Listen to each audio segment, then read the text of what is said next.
Welcome back to another episode of the Free VST Plugins Detective, where I review, test out, and demonstrate various free VSTs. For today, we're looking at the Flux Mini 2. I've not tried this one out yet. Sometimes I do use the plugin before I review it.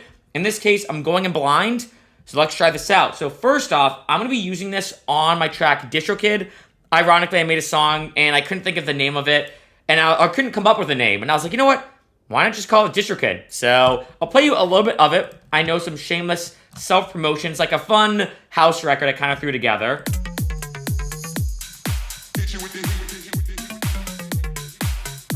So super like housey, right? And then kind of goes into this kind of groove.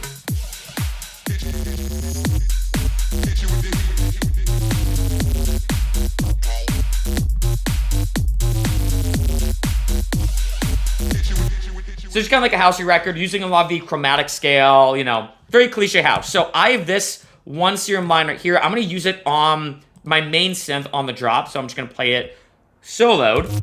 And I'm going to take off the sidechain.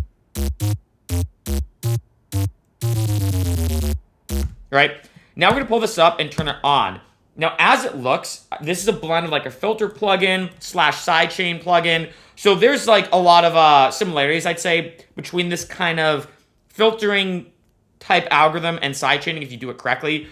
And I've saw or seen in a lot of places that this can be very similar to the Kickstart by, is it Nicky Romero, I think?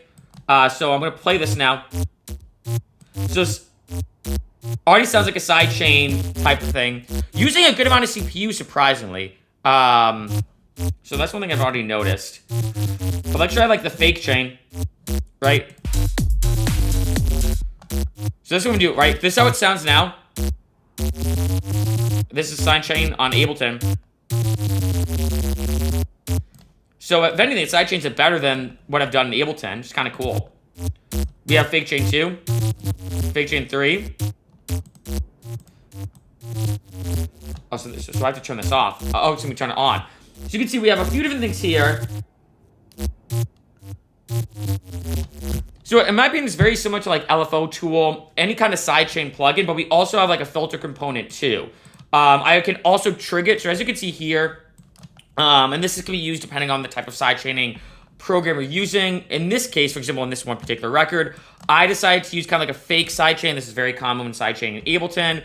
And I trigger the sidechain or the compressor with the sidechain element using these one-shots. So I can do that here too if I want. I can send MIDI to here, and that way it gets triggered by the signal I'm sending. Like so I'm using this on like a record that's not 4 on the floor, and I want it to be sidechained to very specific points. I can easily do that using the MIDI triggering and using the MIDI input.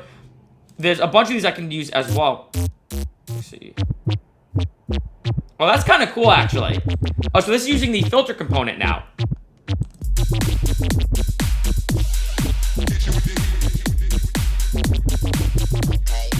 Sounds almost like psychedelic, almost kind of like glitchy, funky music. I actually kind of like that better than my original.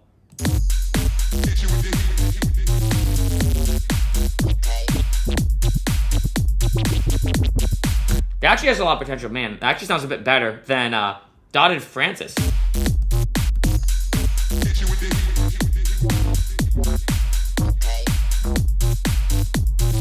So what's cool about this one is this both like a sidechain plugin, but also funky goat horns. What? Now I've been using this only on. I'm gonna copy and paste this. I'm only using it on this. I'm gonna try it on like a hi-hat sequence. So we have this, and a lot of people forget that when it comes to like sidechaining, using it on like hi-hat samples or any sample, like you'd be surprised who can kind of come out with it. So that sounds kind of cool as opposed to this.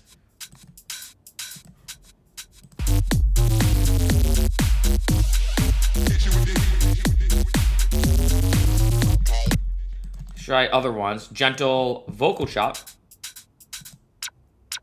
Oh, that's really cool because you could almost create that kind of dubstep laser sound. So that's, wow, this plugin, honestly, I'm probably going to give it the full 5 out of 5 because, one, I love it that you can use it for sidechaining.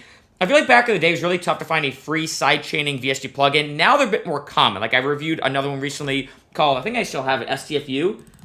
This is a great one. But what I like about this one in particular is how you can combine a filter along with it.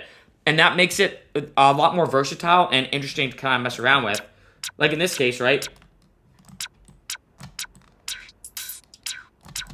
Might be able to even automate this, I believe. Oh, no, not that shit. We're going to do this. If I want to do this, right? And then automate this.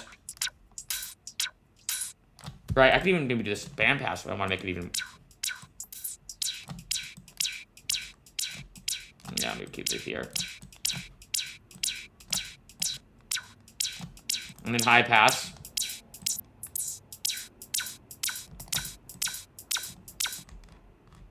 So, a lot of really cool stuff you could do with this plugin. See what we got in settings. I think it's pretty straightforward if I want to do anything more. Audio section. Oh, that's kind of cool too. But what's great about this plugin, like I said, amazing for sidechain compression. Amazing if you want to use it just even as a filter. I bet I could probably just do this maybe. Right? And just use the filter plugin or the filter element, I guess, without using sidechaining. One last one I just want to try out is mouse 6 pads.